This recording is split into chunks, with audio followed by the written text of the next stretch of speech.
દર વર્ષે 10 જૂને વિશ્વ ચક્ષુદાન દિવસ ઉજવવામાં આવે છે. આ દિવસનો હેતુ લોકોમાં ચક્ષુદાન અંગે જાગૃતિ ફેલાવવાનો અને ચક્ષુદાનને પ્રોત્સાહન આપવાનો છે. ભારત સહિત વિશ્વભરમાં લાખો લોકો કોર્નિયાને નુકસાન થવાથી કારણે અંધત્વનો ભોગ બને છે. ચક્ષુદાન એક વ્યક્તિની બંને આંખો આપીને બે અંધ લોકોનો નવો પ્રકાશ આપી શકે છે. મૃત્યુ પછી ચક્ષુદાન કરવામાં આવે છે અને આ પ્રક્રિયા સરળ અને સલામત છે. કોઈ પણ ધર્મ, જાતિ કે ઉંમરનો વ્યક્તિ આંખોનું દાન કરી શકે છે. આ દિવસે ઘણી આંખ બેંકો, હોસ્પિટલો અને સામાજિક સંસ્થાઓ જાગૃતિ અભિયાન, આંખ દાન પ્રતિજ્ઞા કાર્યક્રમો અને રેડિયોનું આયોજન કરે છે. ભરૂચમાં પણ સંકલ્પ ફાઉન્ડેશન દ્વારા ચક્ષુદાન ક્ષેત્રે સરાહનીય કાર્ય કરવામાં આવી રહ્યું છે, જેના કારણે પ્રજાજનોમાં જાગૃતિ આવી છે અને હવે ચક્ષુદાનની સંખ્યા પણ વધી રહી છે.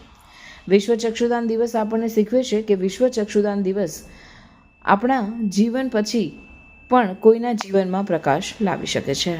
નેત્રદાન માટે સંપર્ક સંકલ્પ ફાઉન્ડેશન ભરૂચ, સંજય તલાટી 95 748 67 661, ગિરીશભાઈ 94 268 07064 અને ગૌતમભાઈ 94 09 067 653.